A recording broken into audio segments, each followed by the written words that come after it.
감사합니다. 제가 설교를 안 해도 될 것 같아요. 그죠? 네, 여러분도 영상엔 나오지 않으셨지만 각자가 지난 한 해를 돌아볼 때 이렇게 하나님 앞에 감사할 일들이 있는 줄 믿습니다.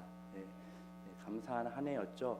네, 의사 전도왕으로 잘 알려진 이병욱 장로님이요. 누군가가 내 뒤통수를 때려도 감사합니다라고 하는 사람은요, 암에 걸리지 않는데요. 네, 누군가 여러분의 뒤통수를 이렇게 때렸는데 아유 감사합니다 하는 사람은 암에 걸리지 않는다라는 말은 아마 감사를 강조하기 위해서 얘기하는 거겠죠. 그만큼 우리 삶 가운데 감사가 얼마나 중요한가를 이야기하는 것이죠. 여러분의 지난 한 해, 아니 우리가 한 주간만 돌아봐도요, 사실상 감사할 일들보다는 어쩌면 감사할 수 없는 일들이 더 많았는지 모르겠습니다. 왜 감사할 수 없을까를 가만히 생각해 보면 그 감사의 근거를 주어진 무엇, 내가 계획한 어떤 성과, 그로 인한 그 조건들로 인해서 감사의 근거를 삼기 때문에 감사를 못하는 것 같아요. 하지만 진정한 감사의 근거는 그 어떤 조건들이 아닌 예수 그리스도 안에 있죠. 예수 그리스도로 말미암아 예수님으로부터 찾을 때 우리의 진정한 감사를 매일매일에 주어진 일상의 자리에서 회복할 수 있는 줄 믿으시기 바랍니다. 더 근본적으로요, 이 삶의 자리에서 이러한 감사와 만족이 없는 문제는요, 그 문제의 뿌리는 우리가 있어야 될 그 제자리를 벗어났기 때문입니다. 우리 창세기로 가서 창세기 3장 8절부터 보면 제가 읽겠습니다. 그들이 그날 바람이 불 때 동산에 거니시는 여호와 하나님의 소리를 듣고 아담과 그의 아내가 여호와 하나님의 낯을 피하여 동산 나무 사이에 숨은지라. 여호와 하나님이 아담을 부르시며 그에게 이르시되 내가 어디 있느냐. 우리 인류의 비극의 시작은 여기에 있죠. 제 자리를 벗어납니다. 우리 사람은요, 하나님이 우리를 창조하시고 설계하실 때 하나님 안에서만 진정한 기쁨과 평안과 감사를 누리도록 창조하시고 설계하셨어요. 근데 그 사람이 어떻게 했죠? 하나님을 떠나죠. 그 제자리를 벗어납니다.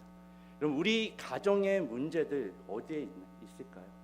남편이 있어야 될 자리에 남편이 있지 않을 때, 아내가 있어야 될 자리에 아내가 있지 않을 때, 부모가 있어야 될 자리에 부모가 있지 않을 때, 자녀가 있어야 될 자리에 자녀가 있지 않을 때, 다 제 자리를 벗어나는 데에 있다는 것이죠. 그 하나님으로부터 벗어난 그 인간은 자꾸 하나님의 얼굴을 피해서 도망 다닙니다. 자꾸 숨게 되죠. 하나님을 떠나 하나님과는 상관없이 결국에는 그 끝이 사망밖에 없는 인생을 살게 됩니다. 이렇게 하나님으로부터 분리되어 숨어있는 아담에게 하나님이 찾아오셔서 지금 물어보시는 거예요. 아담아, 내가 어디 있느냐. 이 내가 어디 있느냐는 이 주제는요, 또 하나의 설교의 주제이기도 합니다. 제가 연말이나 연초에 이제 준비하는 설교의 주제이기도 한데, 하나님이 지금 아담의 상태가 어떠한지 모르시고 지금 아담이 어디에 있는지 몰라서 물어보실까요? 하나님 아시죠. 지금 아담이 어떤 상태로 어디에 있는지 아시죠. 하나님 오셔서 물어보세요. 왜요? 아담아, 너 지금 거기 있으면 안 돼. 아담아, 너 지금 나에게로 돌아와야 돼. 여러분, 지금 여기에 계신 또 예배를 드리는 모든 사람들 가운데 어떤 분은요, 이 하나님의 음성이 들리셔야 돼요. 종민아, 너 지금 거기 있으면 안 돼. 너 지금 내게로 돌아와야 돼. 여러분이 어떤 자리, 어떤 삶의 영역에서 지금 이 하나님의 음성이 들려진다면 빨리 반응하셔야 돼요. 하나님, 제가 하나님과 상관없이 하나님을 떠나 계속해서 하나님을 피하는 인생으로 살아가고 있군요. 삶의 그 어떤 영역이라도 이 음성이 여러분에게 주어진 그 매일매일의 삶 가운데 내가 하나님의 자녀로 책임지며 살아내야 되는 그 현장에서 이 음성이 매일매일 매순간 들려지는 은혜가 있기를 예수님의 이름으로 축원합니다. 이거는 하나님이 회복을 전제로 한 하나님의 부르심입니다. 이 부르심은요, 우리 인간이 하나님을 떠난 이후에 한 번도 멈춘 적이 없으세요. 계속해서 그 하나님의 부름이 있음에도 불구하고 이 세상은 우리를 포함해 하나님의 음성을 듣지 않죠. 그래서 결국 그 하나님의 외침, 부르심의 절정이 어디죠? 예수 그리스도의 십자가의 사건. 하나님이 절규하시는 거예요. 이 세상을 향해서 예 종민아, 너 이래도 내 음성 듣지 않는데. 요한복음 3장 16절 말씀 너무나 잘 아시죠? 한번 시작해 볼까요? 요한복음 3장 16절 시작. 이처럼 사랑하사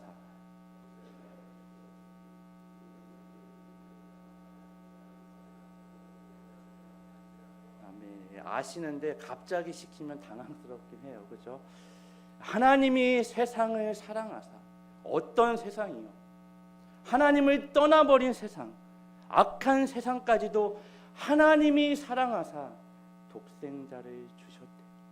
그 예수 그리스도의 십자가의 사건이 우리를 향한 하나님의 사랑에 근거한, 끊임없이 하나님을 피해 하나님과 상관없이 살아가는 인생들에게 하나님이 절규하시는 그 외침이 여러분 들리셔야 됩니다. 그 외침이 매일매일 여러분들이 살아내시는 거기요, 그 자리에서 들려지는 은혜가 있기를 예수님의 이름으로 축원합니다. 아멘. 모세가요, 미디안 광야에서 하나님 앞에 부름을 받습니다. 출애굽기 3장 11절에 보니까 모세는 하나님 앞에 이렇게 이야기해요.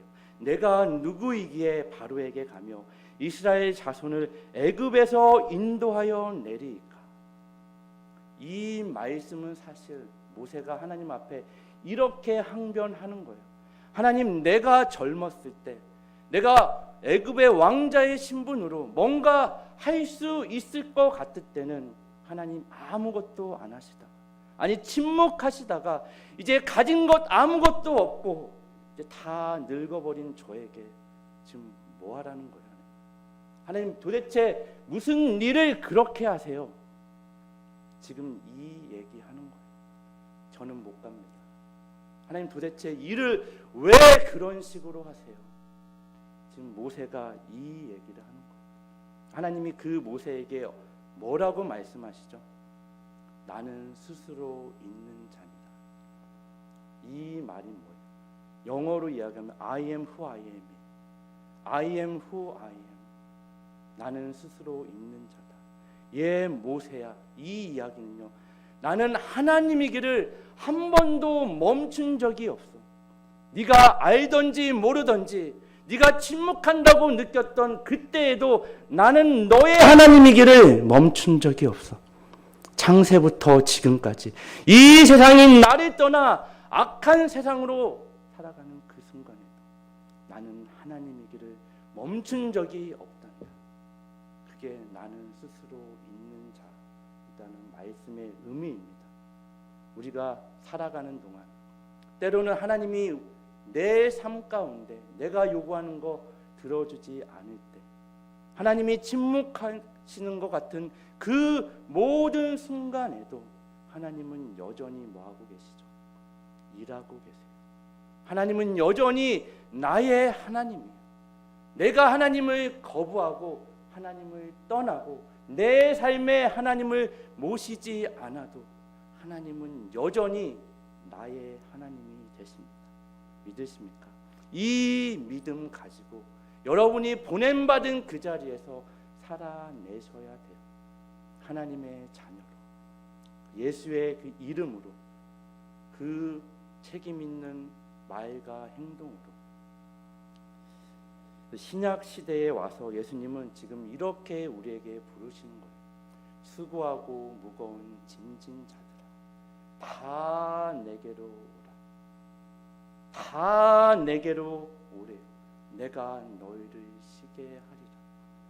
누구만 오는 게 아니라 이 세상, 하나님이 세상을 사랑한 이 세상, 그 모든 누구를 막론하고 다 오라고 말씀하시는 겁니다. 지금 예수님이 말씀하시는 이 수고하고 무거운 짐진 자들은 아버지를 떠나서 제자리를 벗어난 자들이 하나님과는 상관없이 그분의 뜻과 그분의 형상과 진정한 가치와 영광과 생명과는 상관없이 인간 스스로는 채울 수도 없고 만들어낼 수도 없는 것들을 스스로 만들어낼 수 있다 착각하며 스스로 수고하고 무거운 짐을 지고 살아가는 자들입니다. 그럼 더 구체적으로 이야기하면 수고하고 무거운 짐진 자들이 누구인가 하면 이 앞에 나오는 우리 25절부터 우리 27절 말씀까지 같이 읽도록 하겠습니다. 25절입니다. 그때의 시작.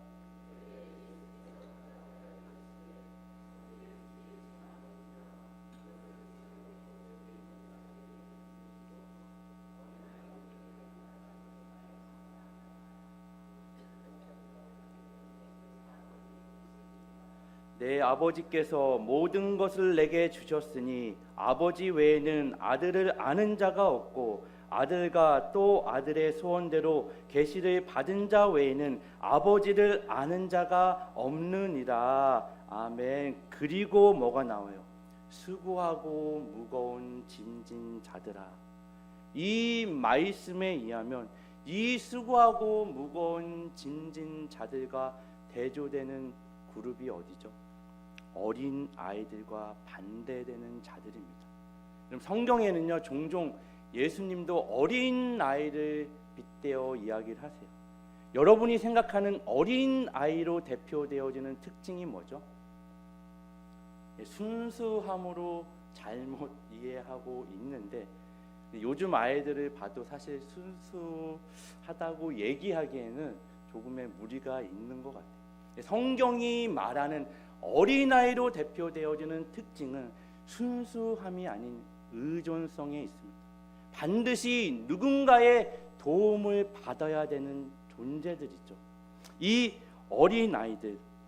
어린아이들은 부모로부터 그들이 필요한 것들을 공급받듯이 모든 인간은요 하나님으로부터 그 필요를 공급받고 채워야만 한다는 것이죠.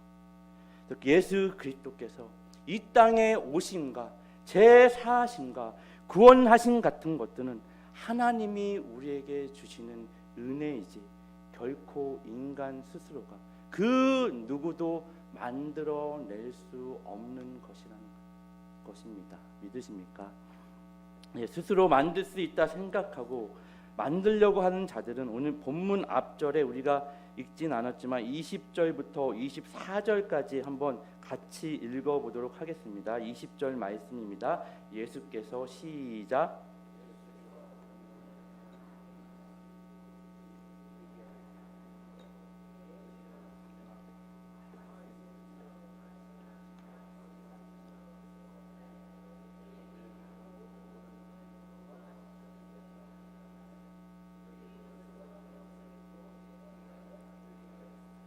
내가 너희에게 이르노니 심판날에 두로와 시돈이 너희보다 견디기 쉬우리라. 가버나움아 내가 하늘에까지 높아지겠느냐 음부에까지 낮아지리라. 내게 행한 모든 권능을 소돔에서 행하였더라면 그 성이 오늘까지 있었으리라. 내가 너희에게 이르노니 심판날에 소돔 땅이 너보다 견디기 쉬우리라 하시니라. 아멘. 예수님께서 사역하셨던 그 갈릴리 주변 마을들을 예수님이 가장 많은 권능과 기적을 베푸셨음에도 불구하고 예수님을 배척하고 믿지 않았죠. 왜요? 그들은 어린 아이들과 같은 자들이 아닌 뭐예요? 스스로 지혜롭고 슬기롭다 여기는 자들이었기 때문이에요. 여러분, 스스로 슬기롭고 지혜롭다 여기는 자들을 한 단어로 정의하면 어떤 단어가 떠오르시죠? 교만이 떠오르죠. 교만의 다른 말은 뭘까요? 내가 모든 것을 갖췄다 여기는 거예요. 그럼 내가 모든 것을 갖췄다고 여기는 그 삶의 동의어는 제가 지난 금요일 예배 때도 말씀드렸는데 하나님이 필요 없다라는 것과 동일한 거예요. 나는 모든 것이 갖춰졌어. 하나님이 필요 없어. 사실 지난 우리 1년간의 아니 한 주간의 삶을 돌아보고 여러분이 하나님 앞에 기도의 자리로 나가 하나님께 구한 모든 기도의 제목들을 돌아보면 사실 하나님이 그 기도에 다 응답하시면 저와 여러분은 어떤 존재가 되죠? 하나님이 필요 없는 존재가 됩니다. 여러분, 때로는 하나님이 우리의 기도를 들어주지 않는 게 은혜예요. 믿으십니까? 별로 믿지 않으시는 것 같은데 하나님이 들어주지 않는 게 은혜입니다. 왜요? 우리는 우리의 요구를 하나님이 다 들어주시면요 사실 하나님이 필요 없어요. 내 남은 생에 더 이상 하나님이 간섭하지 않으셔도 내가 하나님을 의지하지 않아도 괜찮은 삶을 살게 해주세요. 사실 대부분의 기도가 이 기도하는 거예요. 앞으로 우리에게 주어지는 새로운 날들 가운데 정말 이러한 기도의 자리가 아니라 물론 여러분이 구하는 거 기도하셔야죠. 하지만 더 나아가셔야 돼요. 어디까지요? 하나님의 뜻이 어디에 있는지, 하나님의 마음이 무엇인지, 나를 향한 내 생애를 통해 하나님이 만들고자 하는 것이 무엇인지 정말 나를 통해서 내가 있는 그 삶의 자리에서 어떤 책임, 어떤 무거운 짐을 주님께 맡기고 살아내기를 원하시는지 그 기도의 자리까지 나가셔야 됩니다. 믿으십니까? 23절 말씀은요 이사야 14장 말씀을 인용한 말씀입니다.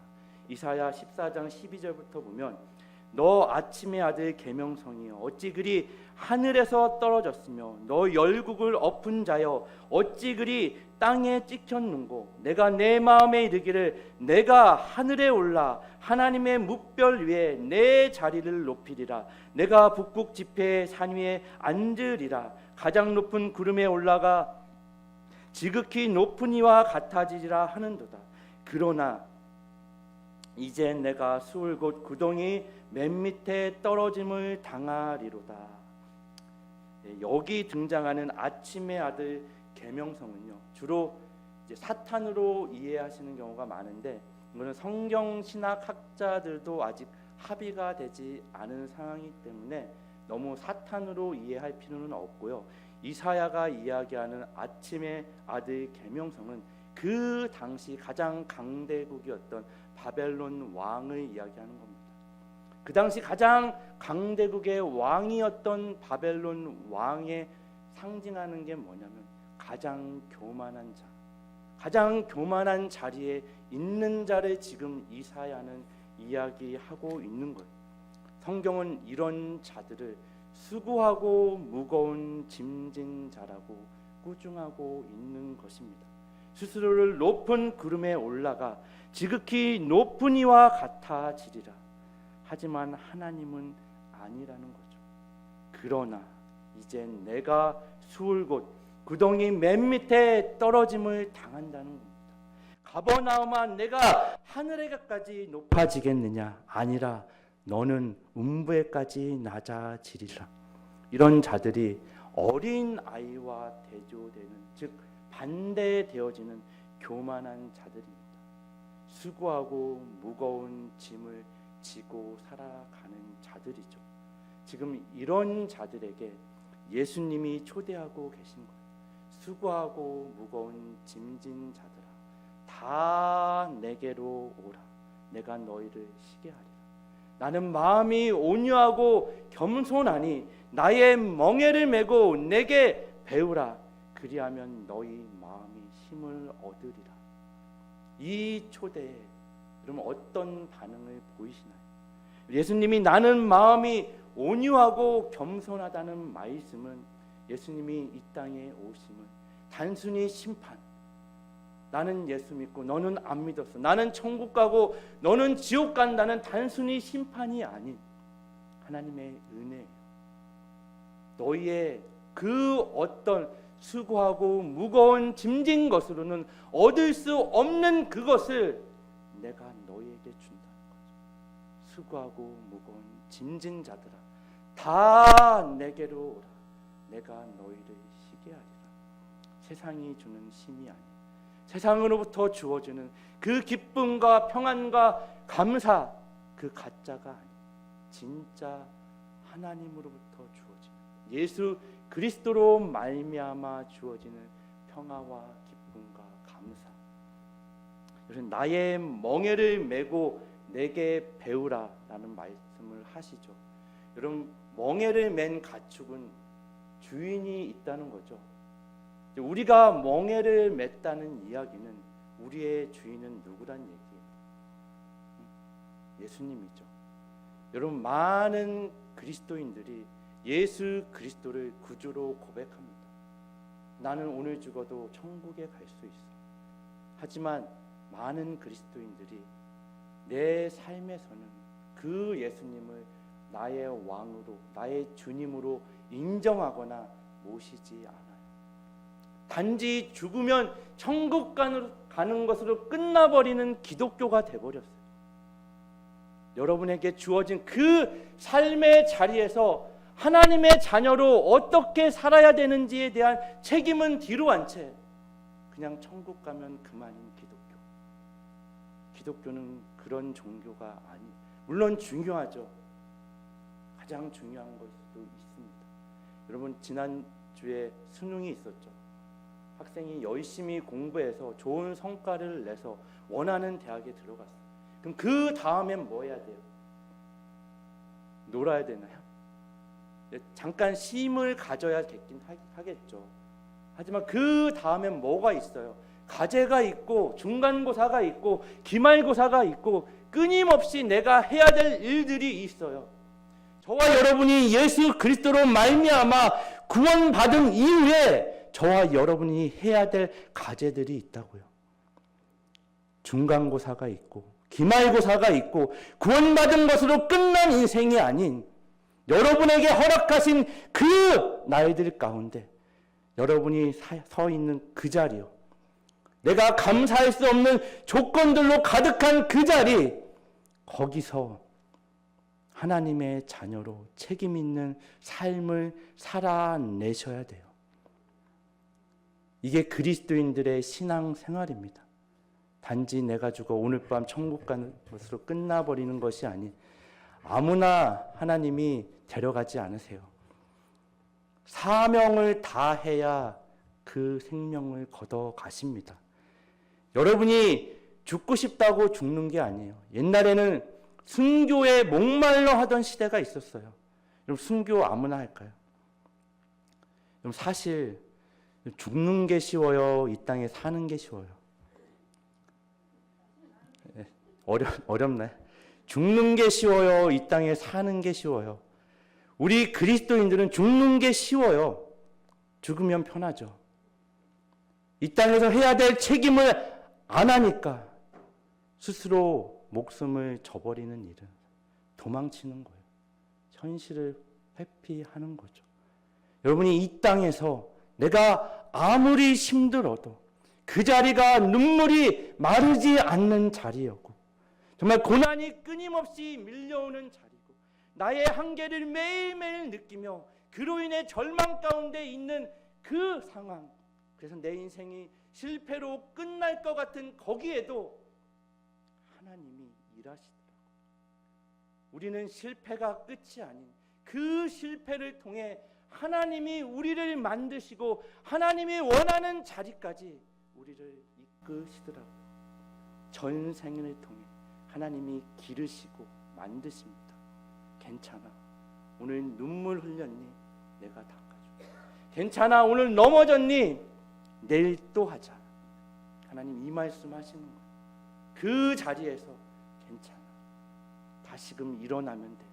내일 또 하자. 그래서 우리가 자꾸 이제 교회 안에서 사실은 기도할 때 회개의 기도 해야죠. 회개 기도 중요합니다. 이 회개의 기도를 빼면 기도가 안 되는 것 같아요. 근데 사실 회개의 기도를 그만할 때도 됐어요. 무슨 말이냐?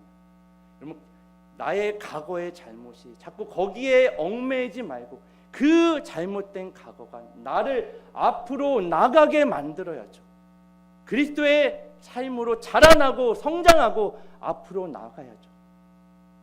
맨날 과거만 돌아보고 잘못된 것만 돌아보는 것이 아니에요. 그것이 나를 만든 거예요. 그 잘못이 지금의 나를 만들고 그 실패가 지금의 나를 만들어 이제는 그 과거에 얽매이는 것이 아니에요. 앞으로 나아가야죠. 한 발 한 발 괜찮아. 천천히 가도 괜찮아. 잠시 주저앉아도 괜찮아. 그래, 잠시 쉬어라. 내가 내 손을 잡고 놓지 않고 너와 함께 갈 거야. 이 믿음 가지고 매일매일 한 발 한 발 우리는 신앙의 여정을 저와 여러분이 함께 이 한 공동체 안에서 함께 가는 거예요. 제가 추구하는 목회는 뭐라고 그랬죠? 함께 가는 거예요. 함께 울고 함께 웃고 제 말에 어떤 일들이 일사천리로 진행되면 좋겠죠. 그것보다 더 중요한 건 함께 하는 거예요. 어떤 사람은 빨리 달리고 있지만 어떤 사람은 지금 주저앉아 일어날 힘이 없는 사람도 있어요. 어떤 사람은 뒤처져서 쫓아오지 못하는 사람도 있죠. 뭐 하는 거예요? 멈춰 서셔야죠. 내 옆을 보고 힘드니 손 잡아 주셔야죠. 뒤를 돌아보고 나 혼자 뛰어가는 것이 아니라 쫓아오지 못하는 그들을 향해서 다시금 뒤돌아가 일으키며 그래 함께 가자. 이게 교회죠. 어떤 일의 성과를 내는 게 교회가 아니라 함께 움직여지는 거예요. 더디 가도 괜찮아요. 천천히 가도 괜찮아요. 어떤 일이 진행이 돼도 괜찮습니다. 여러분 옆에 누군가 눈물을 흘리고 계십니까? 여러분 자리에 있는 그 자리에 뒤를 돌아봤을 때 쓰러져 있는 사람이 계십니까? 함께 가는 교회, 함께 울고 함께 웃는 사랑의 공동체가 되기를 예수님의 이름으로 축원합니다. 이것은 우리를 향한 하나님의 부르심이에요. 내게로 돌아오라는 거예요. 정민아, 지금 네가 어떤 자리에 있는지 아니? 내 음성이 들리니 괜찮아. 내게로 돌아와. 이 말씀을 하는 거예요. 수고하고 무거운 짐은 결국 아버지를 떠나서 행하는 모든 행위입니다. 하나님과 상관없이 하나님 아버지를 떠나 하는 모든 삶의 행위 시간들은 뭐라고 그랬죠? 방탕이라고 그랬죠. 낭비라고 그랬죠. 윤리 도덕의 차원이 아닌 하나님과 상관없이 살아가는 그 모든 인생의 영역과 시간들은 방탕이고 낭비예요. 그게 수고하고 무거운 짐입니다. 따라서 우리의 인생의 모든 해답 다 제자리로 돌아가야 돼요. 요한복음 우리 15장 5절 6절 말씀을 보면 나는 포도나무요. 나는 누구죠? 예수님. 나는 포도나무요 너희는 가지라. 그가 내 안에 내가 그 안에 거하면 사람이 열매를 많이 맺나니 나를 떠나서는 너희가 아무것도 할 수 없음이라. 사람이 내 안에 거하지 아니하면 가지처럼 밖에 버려져 마르나니 사람들이 그것을 모아다가 불에 던져 사르느니라. 아멘. 그럼 여기서 우리는 자꾸 열매에 초점을 맞춰요. 이 말씀이 주는, 우리에게 던지는 진짜 중요한 메시지가 뭐죠? 정체성이죠. 어떤 존재인가 그것을 알라는 거예요. 예수님은 포도나무세요. 우리는 누구예요? 가지예요. 그럼 포도나무에 붙어있는 가지는 뭐예요? 포도나무죠. 사과나무에 붙어있는 가지는 뭐예요? 사과나무죠. 포도나무일 수가 없어요. 이 가지를 얘기하는 거예요. 우리가 열매를 맺는 게 중요한 게 아니라 이 포도나무에 붙어 있으면 당연히 열매를 맺어요, 안 맺어요? 맺죠. 가지를 통해서 맺나요? 예수 그리스도인 포도나무로 인해 열매는 당연히 맺어집니다. 이 가지에서, 포도나무에서 가지가 끊어지면 어떻게 해요? 사람들이 불에 던지기 전에 이미 이 가지는 생명이 없어 죽은 거예요. 말라버리죠. 사람에게 밟히든 버려 던져지든 상관없이 이미 포도나무에서 끊어진 가지는 죽은 겁니다. 지금 정체성을 얘기하고 존재를 얘기하는 거예요. 여러분들이 인생을 살아내시다 보면 인생의 어떤 수많은 경험들을 통해서 한갑쯤 될까요? 어느 정도 나이가 되면 저절로 이런 질문들을 하게 됩니다. 지금까지 이런 고생들을 왜 해야 됐을까? 도대체 내 인생에 남은 게 뭐야? 여러분, 우리식으로 얘기하면 이게 뭐야? 도대체 왜 이 고생을 내가 지금까지 해야 되지? 도대체 이게 뭐야? 여러분, 인문학이 우리에게 계속해서 던지는 질문은 뭐예요? 인간은 뭐냐? 인간의 삶의 목적이 뭐냐? 거기에 대한 해답을 주는 거예요. 그 인간이 뭐야? 인생이 뭐냐? 그 어디에도 여기에 명확한 답을 제시하거나 줄 수 있는 것은 세상 그 어디에도 없습니다.